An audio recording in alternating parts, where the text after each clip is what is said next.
E vamos ler bastante hoje. Hebreus 1.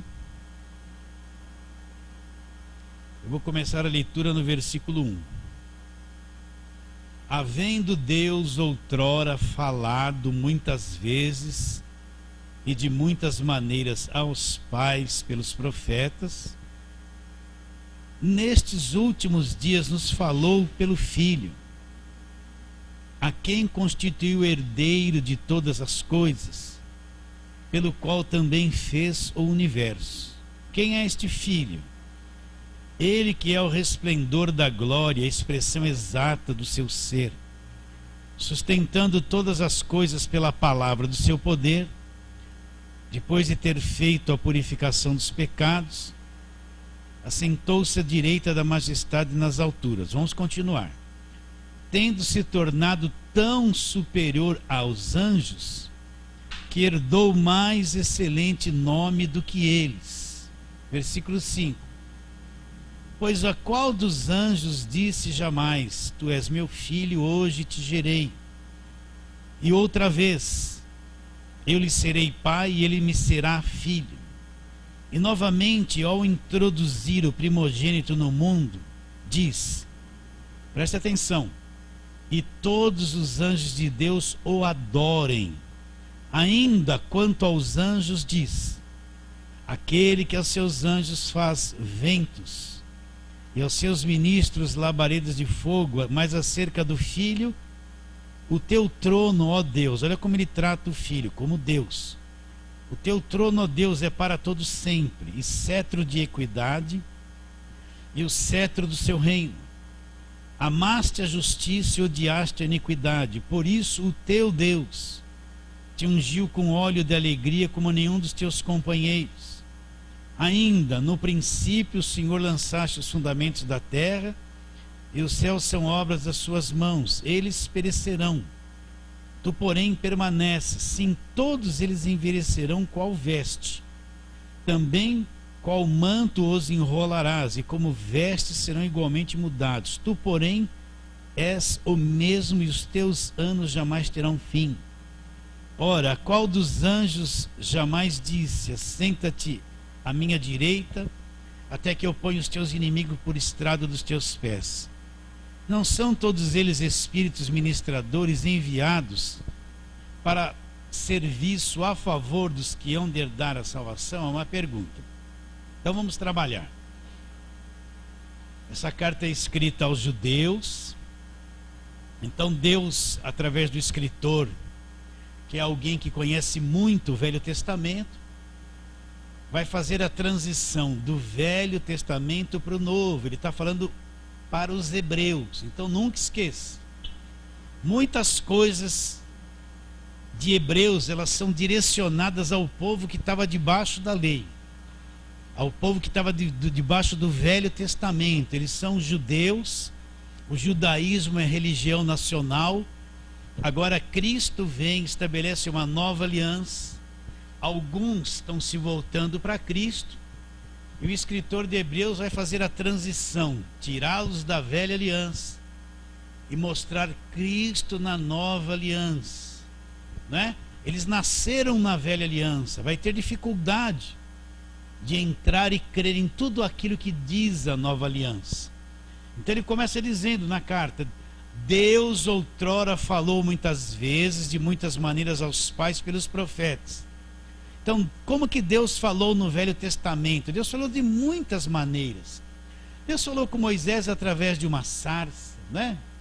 Deus falou de diversas formas, diversas maneiras, e também falou pelos profetas. É a voz de Deus para o povo da velha aliança.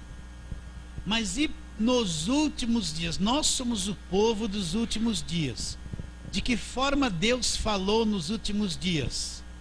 Ele falou pelo Filho. Então, eu que sou dos últimos dias, posso conhecer como Deus falou na velha aliança, mas preciso saber a palavra direcionada a mim nos últimos dias. E como que essa palavra veio? Essa palavra se fez carne, o verbo se fez carne, a palavra se humanizou. Então a voz para nós, na nova aliança, nos últimos dias, é Deus, é Jesus Cristo falando, é a voz do Filho. Então nunca esqueça, eu preciso ter discernimento. Um monte de coisa do Velho Testamento foi para os judeus, para aquele tempo. Foi Deus que falou? Foi. Foi inspiração de Deus? Foi. Mas para aquilo que eles estavam vivendo aquele tempo. Então agora Deus vem a nós nos últimos dias, fala pelo Filho. Nós somos o povo do Novo Testamento. Muitas coisas que Deus levou eles a fazerem no Velho Testamento foi para aquele tempo. Deus nunca mais levou a igreja no Novo Testamento a fazer aquilo. Muitas batalhas do Velho Testamento se encerraram naquilo. Muitas formas que Deus usou os profetas do Velho Testamento se encerrou naquilo. Você pode ver que eles não são nem citados no Novo Testamento. Né? A farinha da panela, o azeite da botija, aquilo tudo se perdeu no Velho Testamento. Você não vê Paulo citando esses textos e levando a igreja a praticar as coisas que ficaram para trás. Está bem claro isso na sua mente? Então sempre quando você ouvir uma pregação do Velho Testamento, você já sabe, eu quero ver o que vai ser dito. Se vier aquela coisa da velha aliança, e você tem que ser assim, então você, opa, eu estou excluído disso, isso não serve para mim, é a voz para os pais, não para mim. Está claro? Então falou pelo Filho, agora ele apresenta o Filho, a quem constituiu herdeiro de todas as coisas, pelo qual fez o universo. Ele, esse Filho, é o resplendor da glória, a expressão exata do seu ser, sustentando todas as coisas pela palavra do seu poder. Então ele apresenta o Filho como o Criador de todas as coisas, a imagem perfeita de Deus, a expressão exata do ser de Deus, e que sustenta todas as coisas pela palavra do seu poder. Depois ele fala, na parte B do versículo 3, depois de ter feito a purificação dos pecados, assentou-se à direita da majestade nas alturas. Então Cristo veio, essas últimas sextas-feiras falamos disso, ele já fez a purificação do pecado, já fez a obra perfeita com relação ao pecado e assentou-se à destra da majestade nas alturas. Daqui para frente, no versículo 4, até onde nós terminamos de ler, o que o escritor vai mostrar? Ele vai mostrar que Cristo está muito acima dos anjos. Por quê? Ele está escrevendo esta carta falando aos judeus, e no Velho Testamento tinha muitas manifestações de anjo. Então os judeus, eles criam em muito nas manifestações de anjos, eles tinham esse ensinamento. Então, através dos anjos, Deus se manifestou muitas vezes no Velho Testamento. Então ele vai começar a mostrar que este Filho, além de ser Deus, ele é muito maior que anjos, ele é o Criador de todas as coisas, ele está acima dos anjos bons, dos anjos ruins, ele está acima de todas as coisas, e o próprio Deus ordena que todos os anjos de Deus o adorem. Então você vai encontrar ainda muita gente falando de anjo, anjo disso, anjo daquilo. Então nós temos que entender que o escritor agora vai mostrar para os judeus que os anjos são inferiores a Jesus Cristo. Jesus Cristo está acima de todo anjo, de todo poder, de todo principado e de toda potestade. Então vamos ver lá no Velho Testamento algumas manifestações de anjo para você entender a mente do judeu. Então vamos lá, Gênesis 19, vamos lá, Gênesis 19. Vamos ver algumas manifestações de anjo para que você entenda isso claramente.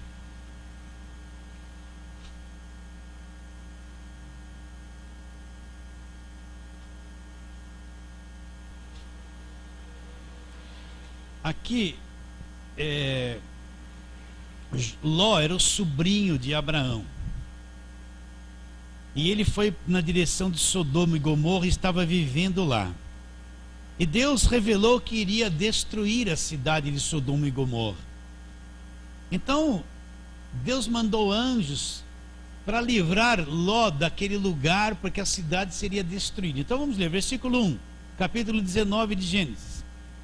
Ao anoitecer vieram os dois anjos a Sodoma a cuja entrada estava Ló sentado. Este, quando os viu, levantou-se e, indo ao seu encontro, prostrou o rosto em terra e disse-lhes: eis agora, meu senhor, vinde para a casa do vosso servo, pernoitai nela e lavai os pés.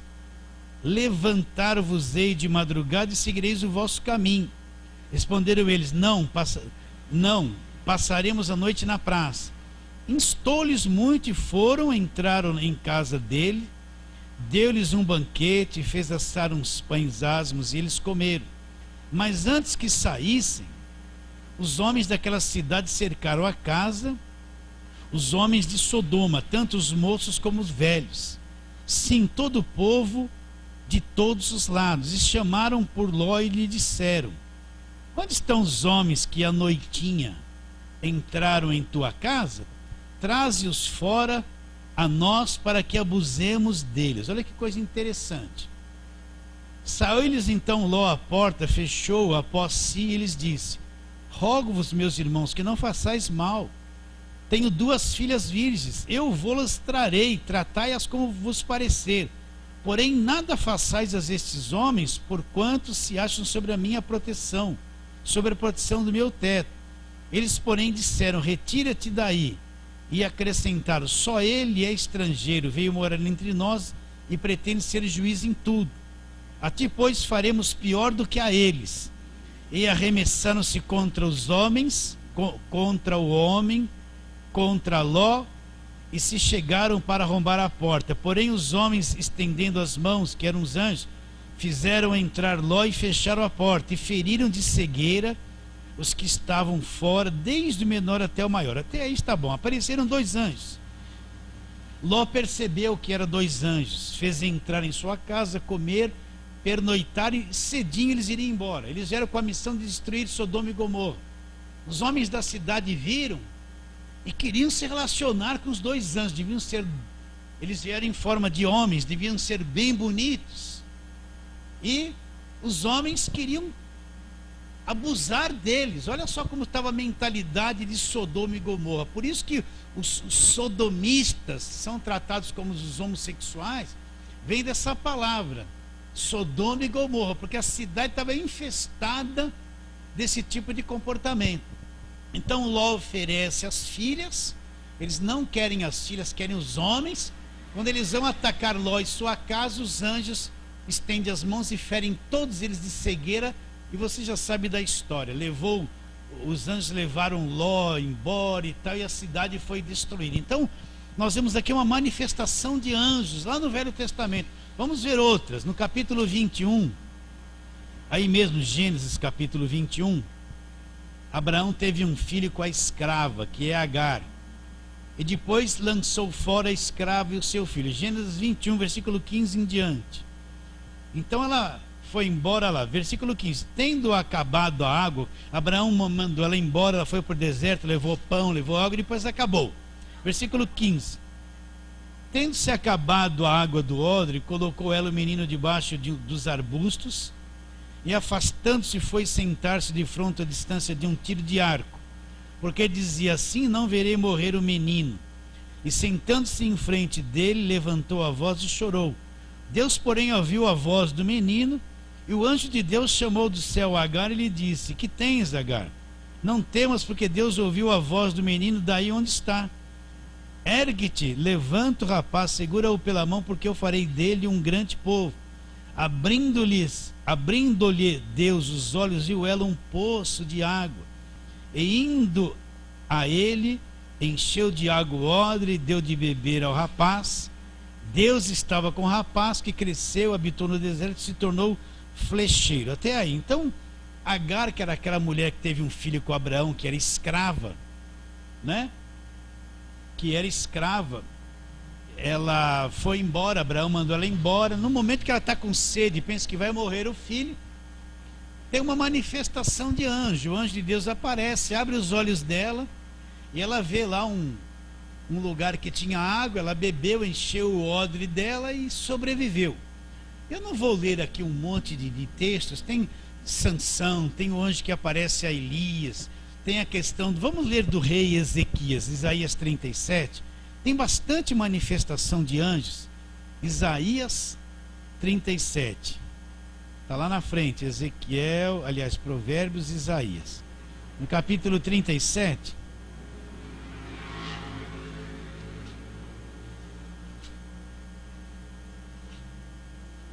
nós vamos ler. Eu estou em Jeremias, assim não vou achar nunca, né? Isaías 37, vamos ler versículo 36. Esse capítulo 37 é quando o rei da Síria, ele vem contra o rei Ezequias. Ezequias faz uma oração, pede socorro para Deus, né? O exército dele é bem menor. Então Deus lá manda anjos. No versículo 20 a gente vai entender isso. Agora, pois, ó Senhor nosso Deus, livra-nos das suas mãos, pois que todos os reinos da terra saibam que tu és Senhor. Então, 36, 37 e 36. 36, versículo 36, vamos lá.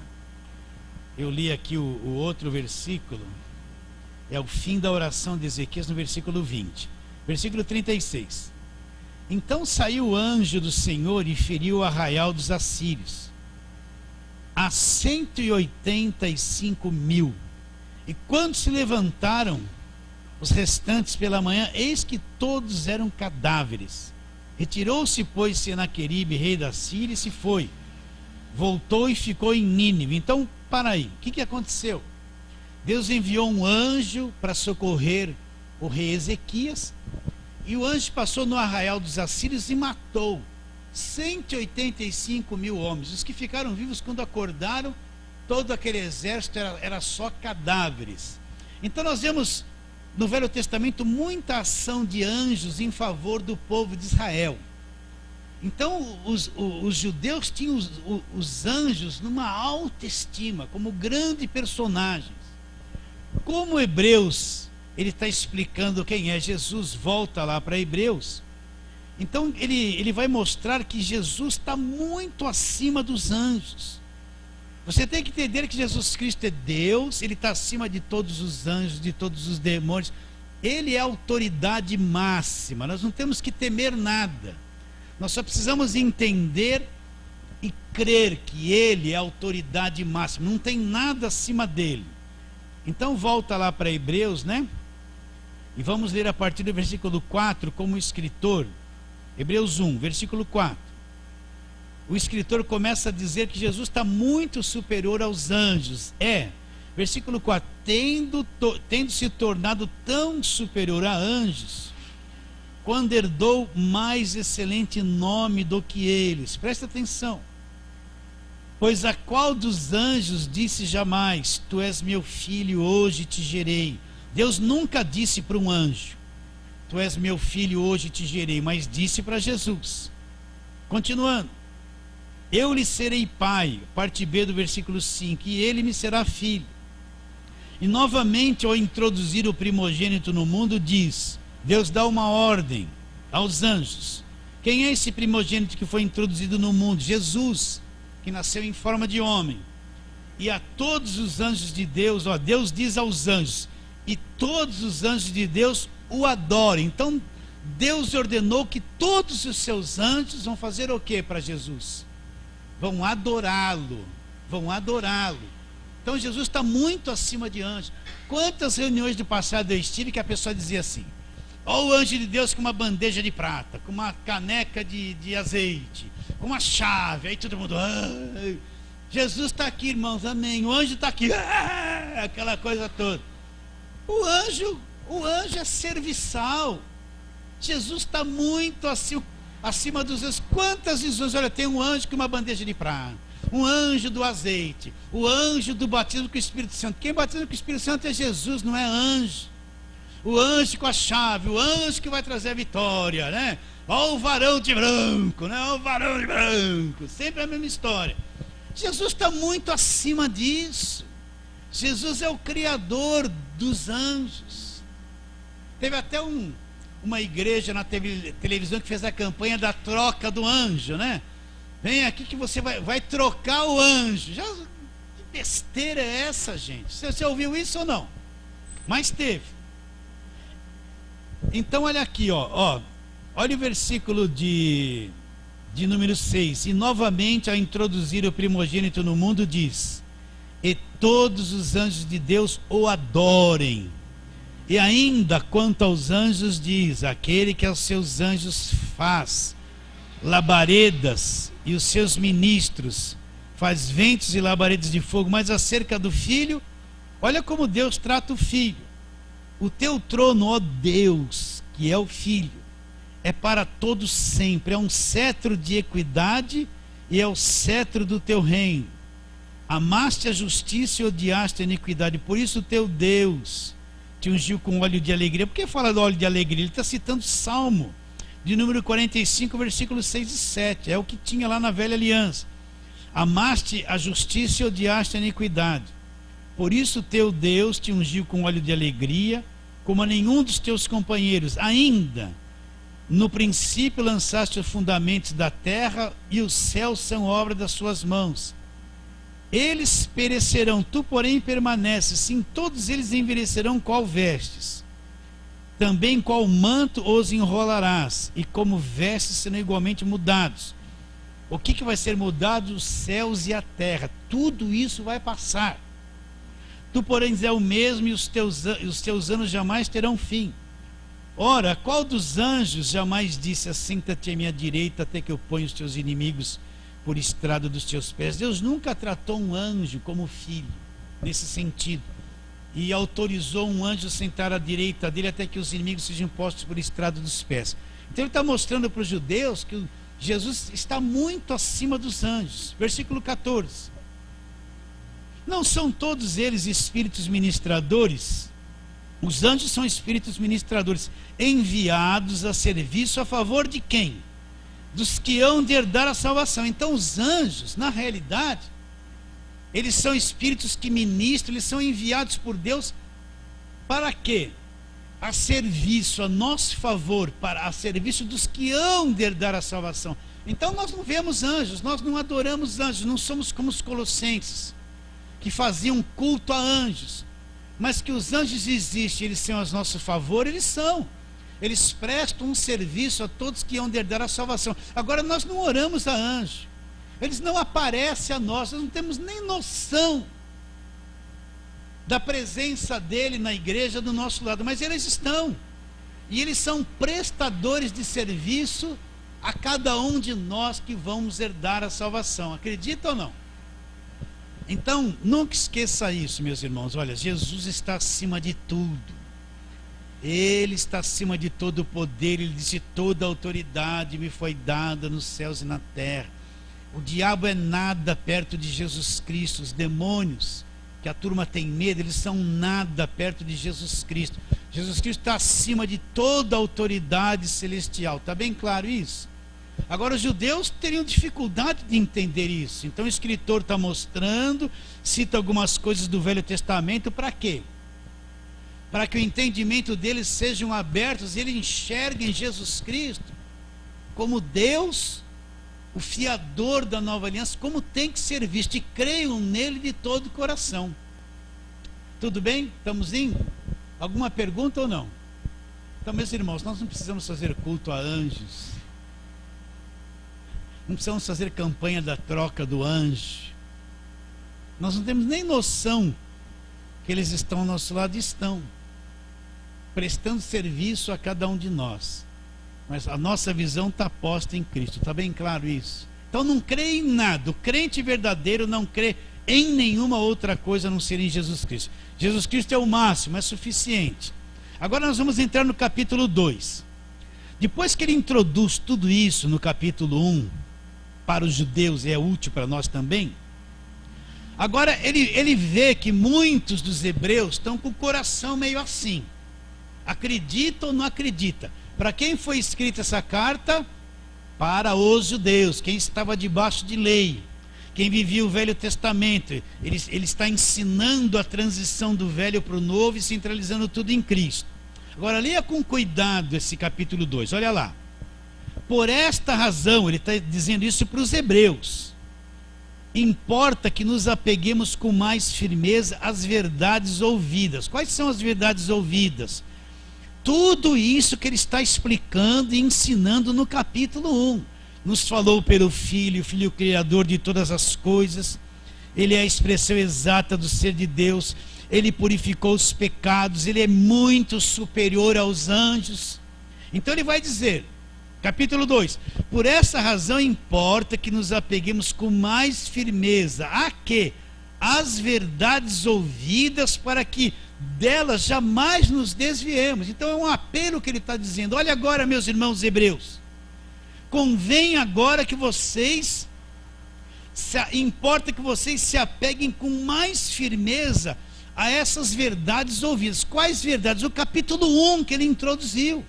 Então ele está desafiando eles a crer, a se apegar com firmeza a essa verdade, não voltar para a velha aliança e desprezar tudo isso novo que eles estavam aprendendo.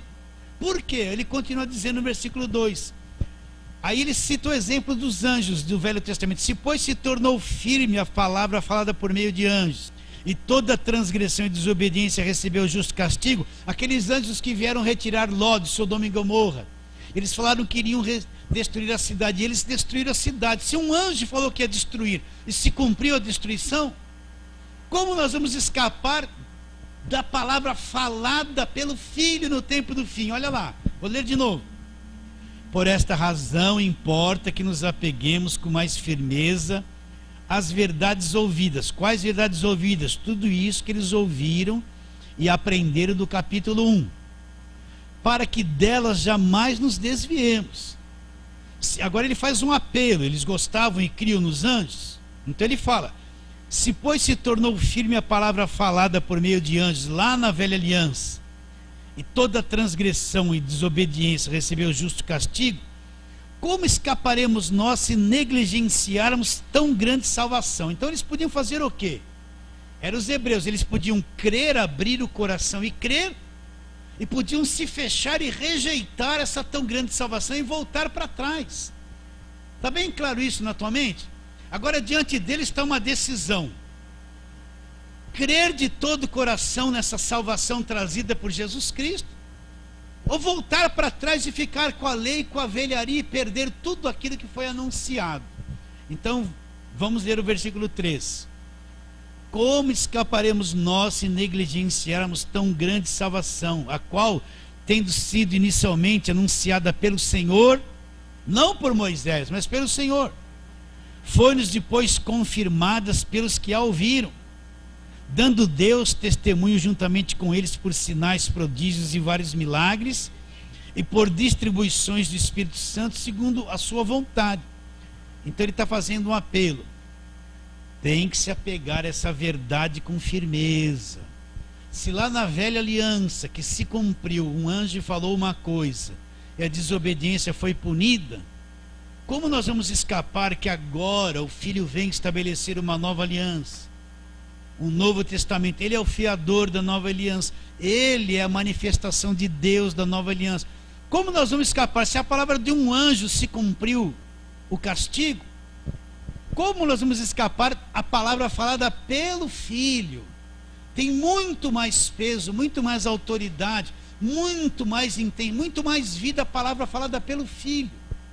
Por quê? Porque muitos judeus estão em dúvida, crê ou não crê? Vai ou não vai? Volta para trás e fica com o judaísmo?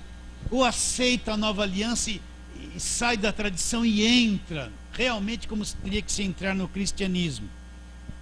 Versículo 3 de novo. Como escaparemos nós se negligenciarmos tão grande salvação, a qual, tendo sido anunciada inicialmente pelo Senhor, o Senhor que começou a pregar essa salvação, foi-nos depois confirmada pelos que a ouviram, que foram os apóstolos e os demais, dando Deus testemunho juntamente com eles por sinais, prodígios, vários milagres e distribuições do Espírito Santo segundo a vontade, segundo a sua vontade. Então, eu fico pensando numa igreja hoje que tem esse Novo Testamento na mão, a boa nova de grande alegria, e ela larga tudo isso para se voltar para a lei, para o judaísmo e ficar edificando a igreja nos fundamentos da velha aliança.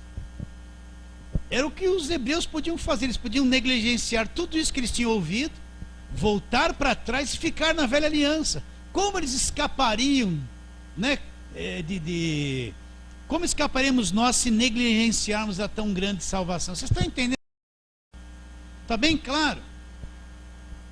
Então, é um apelo para os judeus, que eles tinham que se apegar com firmeza, se agarrar a essas verdades. Se a palavra no Velho Testamento foi cumprida, a palavra falada por anjos, a palavra falada por Jesus é muito mais pesada, porque foi falada pelo Filho.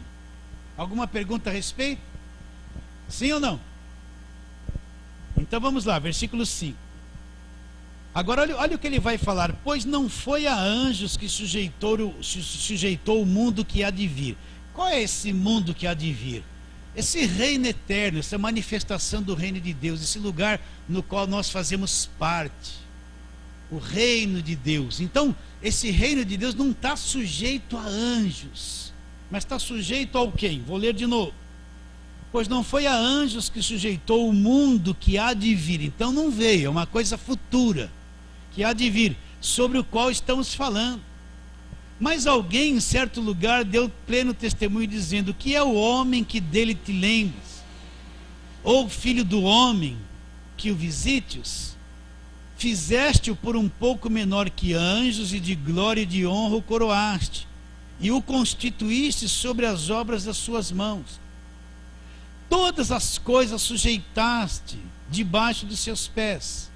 Ora, desde que ele sujeitou todas as coisas, nada deixou fora do seu domínio. Agora, porém, ainda não vemos todas as coisas a ele sujeitas. Então, o que acontece? Jesus assumiu um corpo humano, e o ser humano, ele é menor que os anjos. Então Jesus, assumindo esse corpo humano, né, ele foi feito a figura de um homem menor que anjos, mas de glória e de honra ele foi coroado. Continuando, versículo de número 8 de novo. Todas as coisas sujeitaste debaixo dos seus pés. Ora, desde que sujeitou todas as coisas, nada deixou fora do seu domínio. Então, todas as coisas foram sujeitas debaixo do pé de Cristo. Nada está fora do domínio dele. Está bem claro isso no seu coração? Agora, porém, ainda não vemos todas as coisas a ele sujeitas. Vemos, todavia, aquele que por um pouco, tendo sido feito menor que anjos. Quem? Jesus. Por causa do sofrimento e da morte, foi coroado de glória e de honra, para que pela graça de Deus provasse a morte por todo o homem. Então, para aí. Ele, por causa do sofrimento, ele foi coroado de glória e de honra, para que pela graça de Deus ele provasse a morte por todo o homem. Então, você tem que entender isso muito bem. Então, Cristo provou a morte, os pavores da morte, o sofrimento da morte. Provou por todos nós. Ele provou a morte no nosso lugar por todos nós. Então isso significa que ele tomou o nosso lugar. E nós não provaremos a morte. Por quê? Porque ele provou por nós. Então o que a pessoa pensa? Ela pensa assim: eu vou morrer. Ai, o que eu vou sentir? Meu corpo vai para a terra. E como é sair do corpo? Será que eu vou ter dor? Será que eu não vou ter dor? Será que eu vou sofrer? E se eu tiver um mal-estar e ficar lá e estiver vivo? O que vai ser? Então dá um medo, porque o homem ninguém voltou para contar. Mas Cristo provou isso por todo homem. Então, eu creio, não é uma coisa que está escrita, nem eu tive revelação, só um pensamento, você julgue. Se ele provou a morte por todo homem, ele assumiu o nosso lugar no pavor da morte. Então, consequentemente, a morte para nós vai ser a maior alegria. Por quê?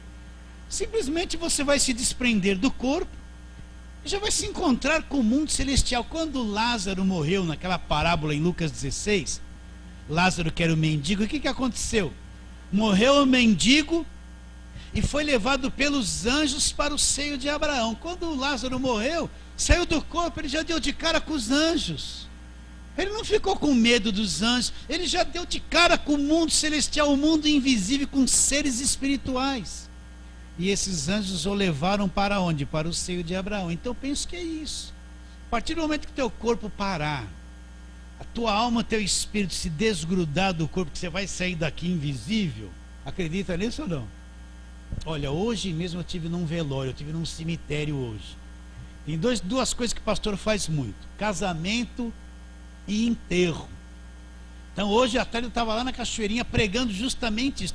Tinha um monte de gente, alguns crentes e outros incrédulos. Estava explicando justamente isso, que nós somos um ser espiritual e que se nós cremos em Cristo nessa vida, quando nós morremos, estava ali um defunto, né? E eu falei assim, ó, tá vendo esse caixão aqui? Um dia você vai estar aqui e os teus parentes em volta, como você está aqui hoje. Aí todo mundo olha assim, né? Aí eu falei assim, você pensa que só os outros morrem? Você vai morrer e eu que vos falo vou morrer também. Um dia você vai estar num caixão aqui, vai estar a tua família em volta de você, e você saiu do corpo, e daí? Mas se você creu em Cristo, você já passou da morte para a vida. Você já expliquei, esta senhora que está aqui, o corpo dela agora, ela está vendo Jesus, ela já entrou na dimensão celestial, ela já saiu dessas primeiras coisas, ela já está lá. Você está entendendo ou não? Então a morte para nós é coisa maravilhosa. Eu penso que sair do corpo, nós vamos ter, não sei se a gente sente alguma coisa, não posso afirmar isso, mas é uma coisa, questão de segundo. O corpo parou, você sai, acho que vai dar até uma espreguiçada assim, finalmente, né? Já vai ver os anjos, ou já vai ver Jesus direto para a glória. Já passamos da morte para a vida. Por quê? Eu não fico pensando em pavor da morte. Será que eu vou me entortar lá e ninguém está aí? E quando meu corpo for por o buraco, eu não consigo respirar, será que eu estou lá ainda? Não. Os sofrimentos da morte, Jesus provou a morte por todos nós. Nós já passamos da morte para a vida. Então eu penso que a nossa morte para este mundo vai ser a coisa mais gloriosa, a experiência mais magnífica que cada um de nós vai poder ter. Quer dizer, os salvos. Está claro isso? Então nós não temos medo da morte. Nós não temos medo da morte, porque nós já passamos da morte para a vida. Então esse versículo fala o quê? Olha, versículo 9, vamos ler cuidadosamente. Vemos todavia aquele que por um pouco, tendo sido feito menor que os anjos, Jesus, por causa do sofrimento da morte, olha lá, ele passou pelo sofrimento da morte, foi coroado de glória e de honra, para que pela graça de Deus, olha lá, pela graça de Deus, provasse a morte por todo homem, né? Porque convinha que aquele por cuja causa e por quem todas as coisas existem, que é Jesus, conduzindo muitos filhos à glória, aperfeiçoasse por meio de sofrimentos o autor da salvação deles. Então, Cristo é aquele que conduz muitos filhos de Deus à glória. Ele foi aperfeiçoado por causa do sofrimento da cruz, né? Continuando. Pois tanto que santifica. Quem é o que santifica? Jesus. Como os que são santificados. Quem são os santificados? Somos nós. Todos vêm de um só.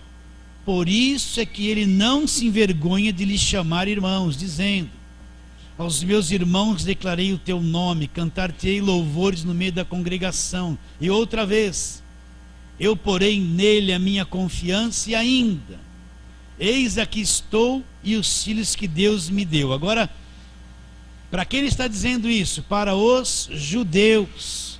Está mostrando o que Cristo fez. Ele é superior aos anjos. Todas as coisas estão debaixo dos seus pés. Ele conduz muitos filhos à glória. Ele provou a morte por cada um de nós, né? Nos chama de irmãos. Agora no versículo 14, olha bem o que está escrito na sua Bíblia. Visto, pois, que os filhos têm participação comum de carne e sangue, destes também ele igualmente participou. Agora ele vai tratar com o inimigo, para que por sua morte destruísse quem? Aquele que tinha o poder da morte. Tem tradução que está assim, o que tem poder, mas o verdadeiro é que tinha. Por que tinha? Porque agora Cristo morreu, ressuscitou, quebrou o poder da morte. Ele é dominador sobre a morte. Então quem dominava a morte era o diabo. Mas Cristo morreu e ressuscitou, destruiu a morte, venceu a morte. Quem tem o poder da morte agora? Está nas mãos de Jesus Cristo. O diabo não tem mais. Vou ler o versículo 14. Visto que os filhos têm participação comum de carne e sangue, desses também ele igualmente participou, para que por sua morte, que mais ele fez na morte? Destruísse quem? Aquele que tinha o poder da morte. Então quem é que tinha o poder da morte? O diabo. Então pensa um pouquinho, o que esse escritor está dizendo? Ele está dizendo que Jesus teve um corpo semelhante ao nosso, mas quando ele vai para a cruz por sua morte, ele vai fazer o que? Ele destruiu o que tinha o poder da morte. Quem era que tinha o poder da morte? A saber, o diabo. Então pera um pouquinho, não pastor, essa palavra aqui não pode ser verdade, irmãos. Então quer dizer que ele, para que pela sua morte na cruz ele destruísse o que tinha o poder da morte. Quem é que tinha o poder da morte? O diabo. Então o diabo foi destruído na morte de Cristo na cruz. É isso que a Bíblia diz? Não, deve ser mentira isso. Eu acho que isso aqui é alguém que acrescentou, não é?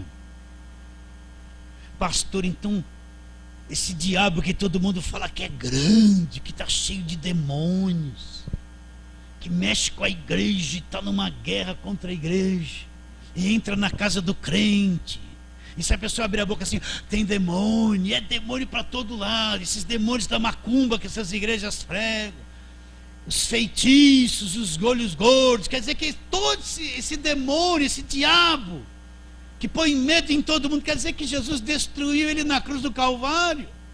Não, pastor, não posso concordar com isso, mas é isso que a Bíblia diz. Então o grande diabo, que é muito pregado nessas igrejas, que sai demônio o tempo todo, que exalta o diabo, engrandece o diabo, põe diabo na casa de todo crente, esse diabo foi destruído na cruz do Calvário pelo Senhor Jesus. Você acredita nisso? É o que está escrito aí, gente. É o que está escrito aí. Você acredita ou não? Então, se isso aqui é mentira, depois de tudo isso que ele explicou aos hebreus, e vai finalizando esse capítulo dizendo que o diabo foi destruído, então o que fazer dessa exaltação do diabo? Será que eu vou crer nela? Ou vou crer naquilo que está escrito na palavra de Deus? Então vamos ler alguns textos, vamos lá. Vamos ler alguns textos. Aquele famoso Colossenses, que você já ouviu 1000 vezes eu falar sobre isso. Colossenses capítulo 2, versículos 14 e 15. Tendo cancelado o escrito de dívida que era contra nós, que constava de ordenanças, que nos era prejudicial, removeu inteiramente, encravando na cruz. Então o escrito de dívida, aquilo que me culpava, que me condenava, o escrito da dívida que nós tínhamos como pecadores para Deus. O que Jesus Cristo fez com a nossa dívida? Você tem que entender, porque nós não precisamos pagar preço de nada para ser liberto, nós não precisamos pagar por nada, não tem o que pagar. A dívida foi solucionada, quitada pelo Senhor Jesus na cruz do Calvário. Então olha lá, tendo cancelado. Então o que é uma coisa cancelada? Foi cancelado, cancelou, não tem mais validade, acabou. Está claro isso? Tendo cancelado o escrito de dívida, a dívida que era contra nós, era uma coisa contra nós, constava de ordenanças, as ordenanças da lei, nos era prejudicial, nos prejudicava. O que Cristo fez? Removeu inteiramente aonde?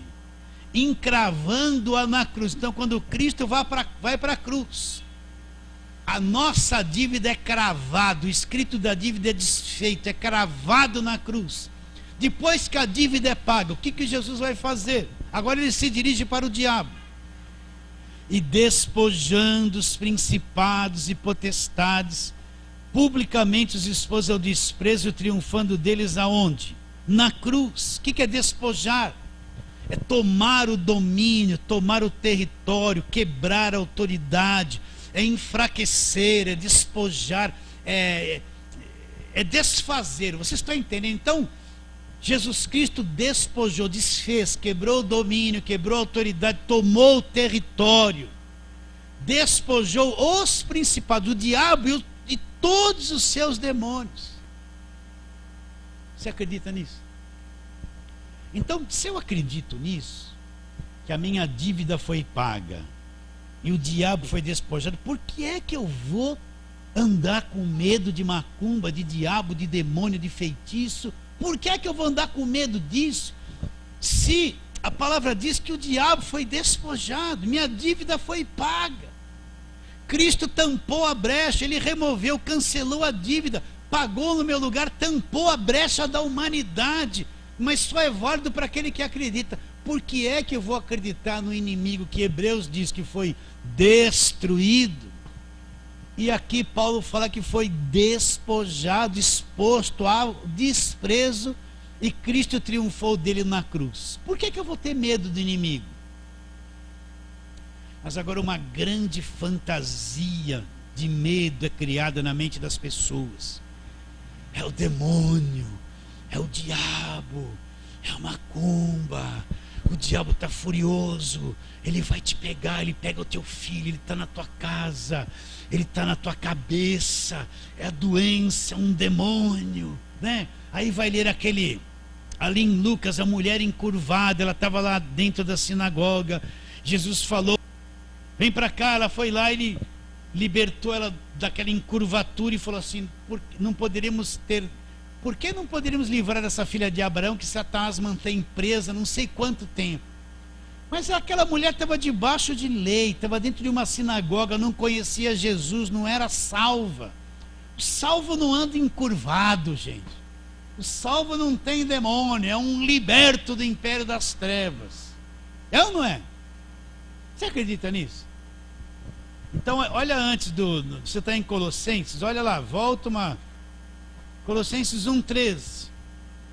Ele nos libertou do império das trevas, nos transportou para o reino do Filho do seu amor, no qual temos a redenção pelo seu sangue e a remissão de todos os pecados. Então ele nos libertou do império das trevas, despojou o diabo, destruiu o diabo.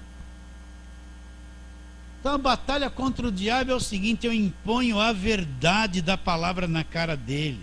Não é uma questão de sai demônio disso, sai demônio daquilo, e grita. Cria uma batalha imaginária na cabeça das pessoas. Elas ficam gritando para o ar. Tem demônio em cada esquina.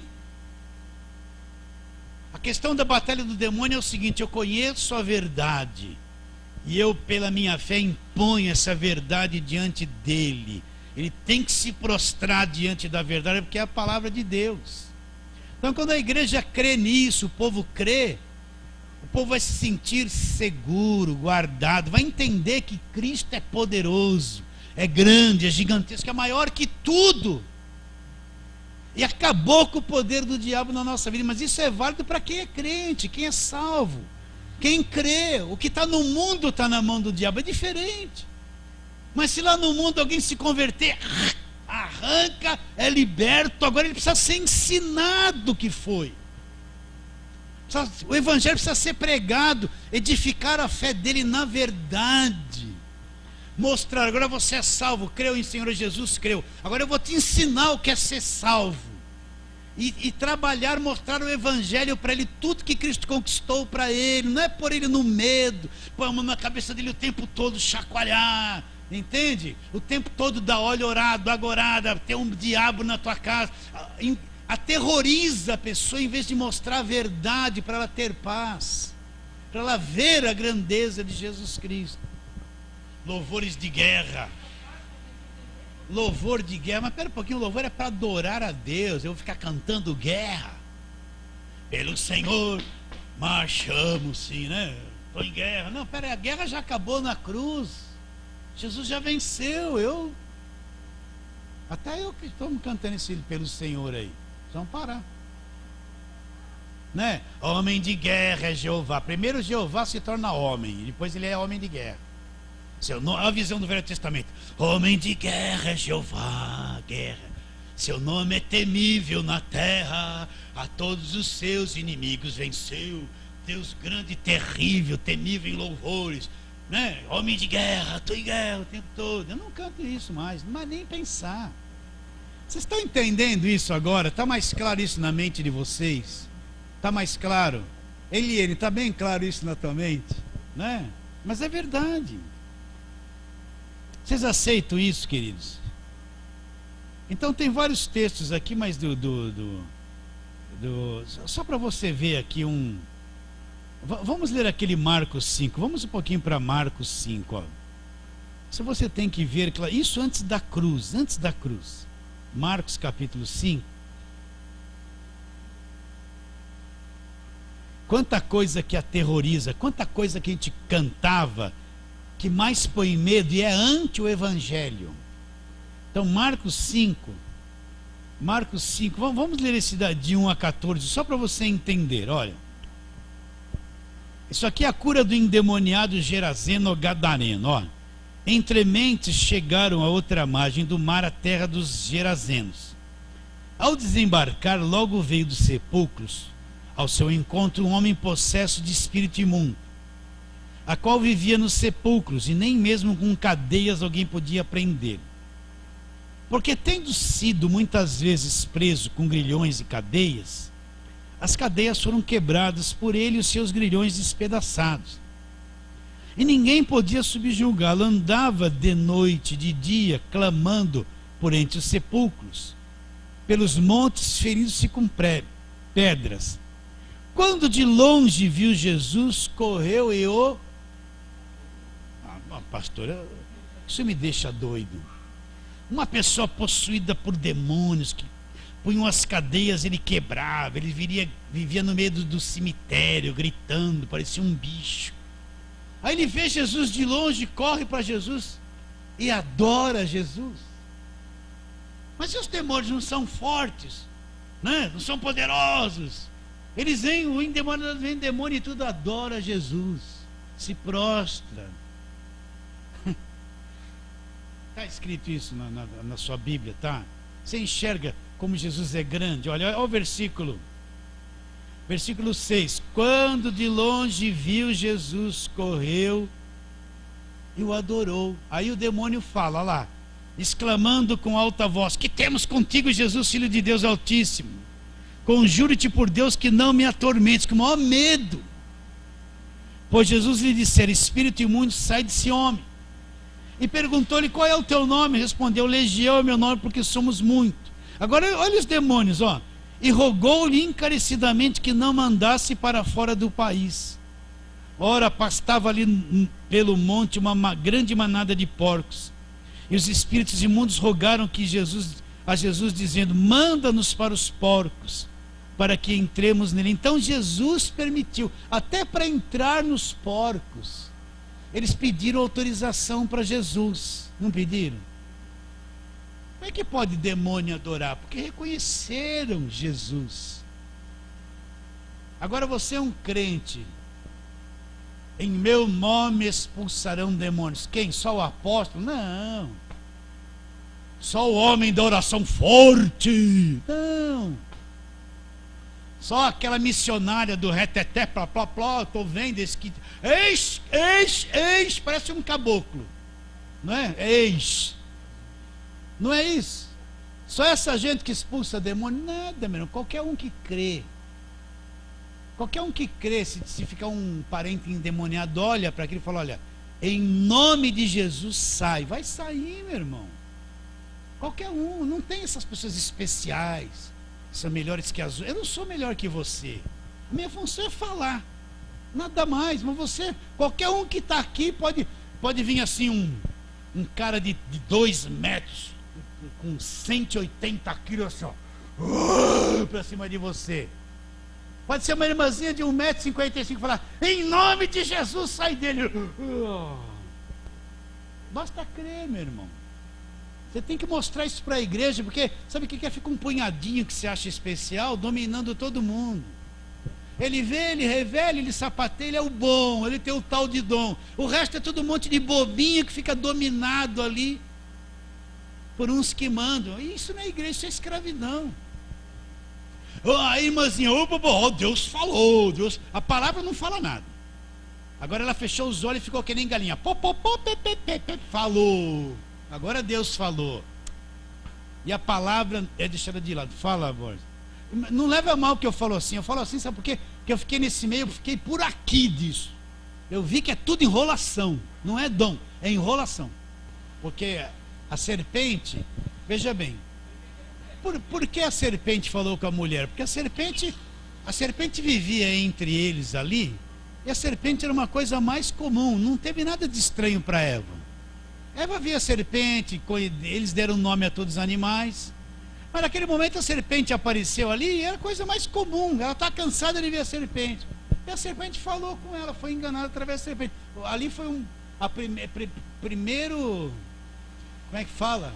Primeiro culto espírita não, primeira sessão espírita do planeta entrou numa serpente. Entendeu? Está claro isso na mente de vocês, queridos? Olha, o Evangelho é tão poderoso, Jesus é tão poderoso. O Evangelho nos põe numa tamanha liberdade, sem medo de nada. Nos dá uma tão grande segurança, uma alegria de viver. Fala a verdade, você tem problema, eu também tenho. Mas só de saber que nós somos salvos, que o diabo é um derrotado, a gente tem paz. É bom ser crente. Eu não estou mais nessa guerra, gente. Jesus já venceu por mim, eu estou na vitória da cruz. Guerra está aquele que está na velha aliança, ainda não entendeu nada. Agora tem problema, todo mundo tem problema com filho, problema financeiro, de vez em quando o corpo quer falhar em algum lugar, dá dor no joelho. Vou fazer o quê? Nós estamos nessa carne. Agora que nós somos vencedores, nós somos mais do que vencedores por meio de quem? Daquele que nos amou. Não tem, nós somos mais que vencedores. Aí você fala assim: mas pastor, minha vida não está como eu quero. Talvez não vai estar nunca nessa terra. E daí? Você continua sendo mais que vencedor? Continua. Está claro, nós estamos num mundo, um mundo doente, atrofiado, pervertido, um sistema político corrompido, um homem corrompido. É difícil você viver 100% como você quer nesta terra. A coisa é toda atrapalhada, gente. Como vai viver? Não dá, sempre é um probleminha, uma luta aqui, outra ali. Nós vivemos essas aflições, mas somos mais que vencedores. Vivemos com Deus, vencedor, não adianta. Olha, exatamente, olha, o que Deus prometeu para você vai se cumprir, gente. O problema é que as pessoas só querem esse tipo de promessa. Eis que vejo uma grande casa na sua vida. Eis que vejo um varão rico. A mulher. Eis que vejo uma grande taça de vitória. As pessoas, as promessas que elas querem é para essa vida.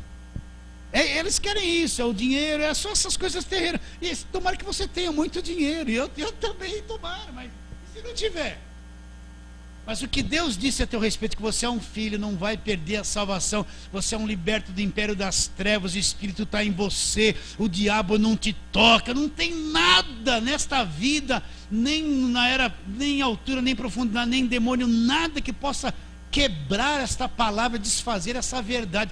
Tudo isso se cumpre na sua vida. Não há mais condenação para aquele que está em Cristo Jesus. É viver pela fé, conhecer isso e viver pela fé. Quer ver isso aqui? Ó? Vamos lá, o que o Borges disse? Ó? Colossenses capítulo 3, vamos lá. Então a nossa vida engloba tudo que somos, tudo que Cristo fez. Ó, Colossenses 3, 1 em diante. Portanto, se fostes ressuscitados juntamente com Cristo, você já foi, já foi. Buscai as coisas lá do alto, onde Cristo vive assentado à direita de Deus. Pensai nas coisas lá do alto, não nas que são aqui da terra. Porque morrestes e a vossa vida está oculta juntamente com Cristo em Deus. Então quem pode... Você acha que o diabo pode entrar nisso aqui para tocar na nossa vida? Ele fala assim, ó: porque a vossa vida está oculta com Cristo em Deus. Você acha que o diabo vai entrar nessa dimensão com Cristo em Deus para tocar na nossa vida? Não pode tocar, não tem como chegar lá. Aí ele fala: quando Cristo, que é a nossa vida, se manifestar, então vós também sereis manifestos com Ele em glória. Então, quando Cristo se manifestar plenamente, todo olho verá, nós viremos junto com Ele e nos manifestaremos também em glória. Então, a nossa vida, a tua vida está oculta, juntamente com Cristo em Deus. E o diabo não entra nessa dimensão. Acabou o problema. Crê nisso ou não? Então, o diabo foi destruído? Foi, pastor. O diabo foi despojado? Foi, pastor. Você foi liberto do império das trevas? Foi, pastor. Mas e as brechas? Jesus tampou. Graças a Deus. Tampou com o sangue dele na cruz. O escrito de dívida cancelou. Tampou a brecha, gente. Aí você vai pensar assim: pastor, então os meus pecados passados, eles foram perdoados, o presente já foi perdoado, mas e se eu pecar amanhã? Você é perdoado até o fim da tua vida, até o teu futuro, que Deus sabe que você vai pecar, Ele já perdoou. O sangue de Jesus opera a teu favor, passado, presente e futuro. Até o último pecado que você cometer, quando você estiver vivo, já foi pago por Cristo na cruz. A cruz é uma coisa fora do tempo. Nós estamos no tempo aqui. O tempo é para nós. Deus está fora do tempo. Deus é eterno. Deus não está em 2013, no dia 4 de outubro. Nós estamos. Vocês estão entendendo? Cristo morreu no tempo, mas a validade do que Ele fez é eterna, está fora do tempo. Nós estamos no tempo, contando os dias. Para Deus está tudo resolvido. Ele não está dominado e controlado pelas nossas horas. Então Cristo morreu pela minha vida inteira. O perdão que Deus me deu não é passado e presente e o futuro vai me... Ele me deu por toda a minha existência nessa carne.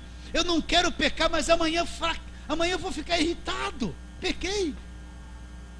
De repente eu respondo para minha esposa: pequei. E não consigo não ser assim, né? De repente alguém falou alguma coisa, estou no trânsito lá, era mulher, pequei, mas não, Deus, eu não quero ser assim, mas não consigo não ser. Mas tudo isso está resolvido. Você entendeu? Ninguém quer pecar, mas e se você falhar? Deus já te perdoa.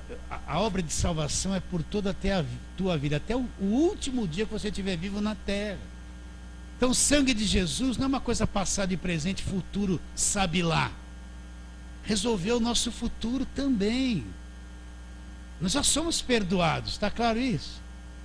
Até os pecados futuros. O futuro é nosso, mas Deus já chegou lá. Deus está muito além do nosso futuro. O nosso futuro está no tempo, Deus está fora do tempo. Você entende essa linguagem ou não? Então quando Deus olha para mim, Ele olha para mim e fala assim: ali está alguém justificado e definitivamente perdoado, seus pecados foram quitados. Aí eu falo: mas Deus, eu não fiz nada. Ele falou: não fez mesmo, mas na cruz meu filho fez por você. Acabou. Acredita, isso é a graça de Deus. Por isso que não há mais condenação para nós. Aceita isso, queridos? Então a semana que vem nós vamos continuar Hebreus, né? Vamos começar lá o capítulo 3. Nós vamos ver que Jesus é o verdadeiro apóstolo da nossa confissão, né? E Ele foi fiel em toda a sua casa, e a casa somos nós. Tá bom?